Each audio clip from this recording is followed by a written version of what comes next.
Fat Pat is one of the biggest rap legends in Houston. He inspired a whole wave of Southern artists and never even released an album while he was alive. Before he had the chance to hit the mainstream, he was brutally killed in his hometown. And today we're diving deep into the wild story behind his death. Some of the biggest artists in the rap game today are from the South, but it hasn't always been that way. Back in the 90s, it was all about the East and West Coast, and almost no one in the industry was holding it down for the South. And before we get into the crazy story behind Fat Pat and his murder, we've got to take a look at the dude who changed the whole game and almost turned Pat into a superstar. DJ Screw came up in a tiny town called Smithville, Texas. His dad was a truck driver, and back in the day, Screw wanted to be just like him. The rap game would look a lot different today if Screw hopped behind the wheel instead of the turntables, but luckily, that's not how it went down. In the 80s, he saw a breakdancing movie called Breakin'. He was into the music they played in the movie, and when he found his mom's old turntable, he started scratching records and learning how to mix tracks. Screw wasn't just a DJ though, he was a classically trained pianist too. There aren't a lot of dudes in the rap game who knew as much about music as Screw did, and all of that experience helped him create a whole new lane. After he moved to Houston with his dad, Screw met a local DJ named Daryl Scott who also owned a record store. Scott was the first guy that Screw heard slowing down dance records to blend them in with hip-hop tracks, so Screw took the idea and ran with it. Scott had taught a dude named Michael Price how to DJ, and when Screw linked up with him, they started playing chopped and screwed records at parties and making the whole block go crazy. They were on their way to taking over the underground scene, but then Michael was tragically stabbed to death before he could see the grind pay off. Losing his homie like that was a huge loss, but instead of letting it slow him down, Screw just went harder and started pushing homemade mixtapes all over the south side of Houston. He had all the hustlers and dealers coming through to get Screw tapes, and they're the ones who were bumping it in their whips and spreading the chopped and screwed sound in the streets. There's even a rumor in Houston that the first time anyone on the north side of the city heard a Screw tape was when someone jacked a whip from the south side that had a tape in the deck. Screw was also playing DJ gigs around the city, but it was the Screw tapes that turned him into a legend. At first, he was just slowing down and mixing lists of songs that people brought him, but then local rappers started showing up at his crib to freestyle over the chopped and screwed tracks. Fat Pat was one of the first dudes who came in and started rapping with Screw. They would spend hours just freestyling beats and rhymes, and from the jump, it was clear Fat Pat had something special. He wasn't the only rapper hanging around though. Screw's crib would be full of dudes ready to hop on the mic, and that's how the Screwed Up clique started.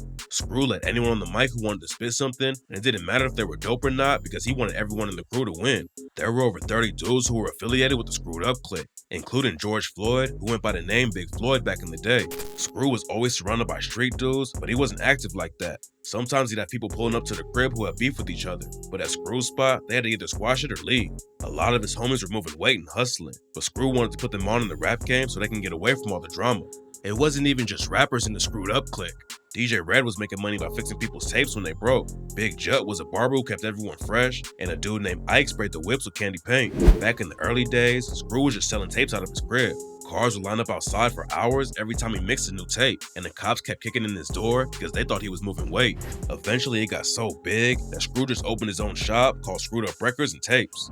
Going legit was a huge win for Screw and the rest of the group, but not even 1 week after the shop opened, DJ Screw lost another homie to the streets, and the South lost one of its greatest rappers. Fat Pat and DJ Screw have been working together for years, and the two of them changed the entire sound of Southern hip-hop. Pat could rhyme for hours and never say the same thing twice, and by the late 90s, he was already known as the best rapper in the city. He was playing shows all over Texas, but getting wrapped up with a concert promoter from Austin turned out to be a deadly mistake. Pat was working with a dude named Kenneth Weasel Watson to book shows outside of Houston. It's not exactly clear how everything went wrong, but this is the story according to rumors and people who were close to the situation.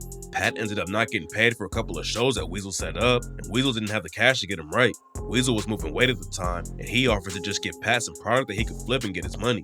Pat came up in the streets and used to sell weed, but by that time, he was trying to leave it behind him and go fully legit in the rap game. He turned the offer down and said he wasn't getting back into the hustle, so Weasel said he'd give him the cash instead. Weasel was allegedly working on getting the money to pay Pat, but then one of his stash houses got robbed and he was low on cash and products. He went down to Houston with around $30K to pick up some more work and flip it, but before he left, he hit up Pat because Weasel knew he was tapped in with all the street dudes down there. Pat told him he wasn't going to get involved, but Weasel headed to Houston anyway to find product. According to rumors, some of Pat's homies spotted Weasel riding around with all of his cash and decided to stick him up. After Weasel got robbed, he went back to the apartment his girlfriend was renting and called up Pat.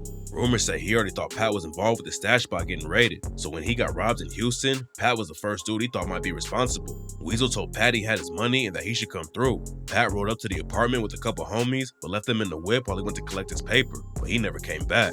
Nobody knows exactly what went down, but Pat was shot and killed that day and no one was ever arrested. Most people think Weasel is the one who pulled the trigger, but others say it was just a robbery gone bad and Pat was in the wrong place at the wrong time.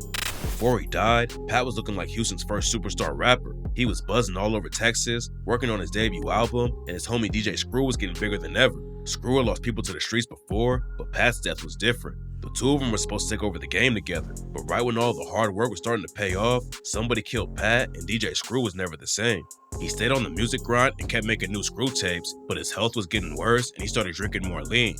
These days, rappers from all over the country talk about sipping lean, but back then it was something unique to the South. Fat Pat raps about it on some of his biggest tracks like Tops Drop when he said, "Southside how we hold on a gangster stroll. Music hitting so hard, knocking off side modes. Hit the highway, cruise control, go on let it roll. Pull up the drink, fire it up, make sure the window's closed." And on Ghetto Dreams, he rapped, "Alligator shoe when I'm mashing the throttle. Angry supermodel, paparazzi follow. Money, hoes, and clothes that make my head hollow. I'm drinking out the bottle to ride on my sorrow." Besides drinking lean, DJ Screw had other health problems going on too. He was working constantly, eating bad food, and never sleeping. His homie Al D said they had to take him to the hospital 6 or 7 times and that Screw had at least 1 heart attack. Lil O from the Screwed Up Clique told The Guardian, "We lived a hard lifestyle. We were staying up all night, sometimes going 3 days with no sleep, chain smoking tobacco and weed. It was a lifestyle that anyone who wasn't on drink might fall victim to a heart attack."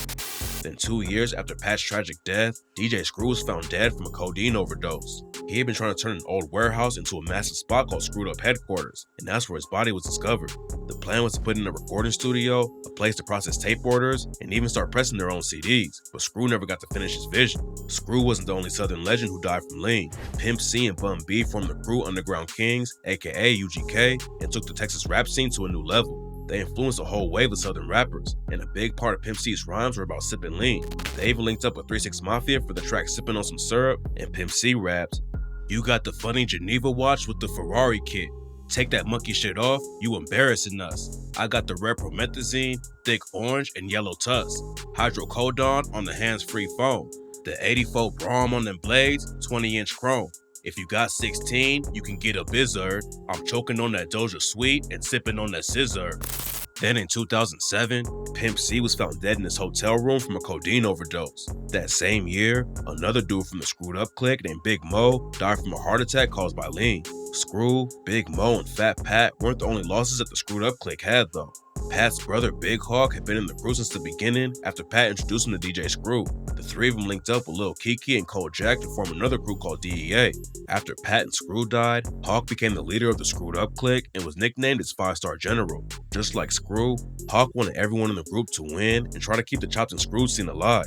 Hawk wasn't really a street dude, and after his brother died, he focused even more on spreading positivity instead of rapping about guns and drugs. That's why what happened in 2006 was so shocking. On May 1st, 2006, Hawk rolled up to his homie's house to play domino. When his friend didn't answer the door, Hawk went around the side of the house to look for him, and that's when someone popped out and shot him to death. Just like Fat Pat, Hawk's death has never been solved. People who knew him said that Hawk didn't have enemies anywhere, and all he did was try to help other people, which makes his brutal death even more tragic. Fat Pat, DJ Screw, and Hawk all helped turn Houston into one of the most influential cities in the rap game. Without them, Southern hip-hop definitely wouldn't be the same, and the music they left behind is still influencing people today.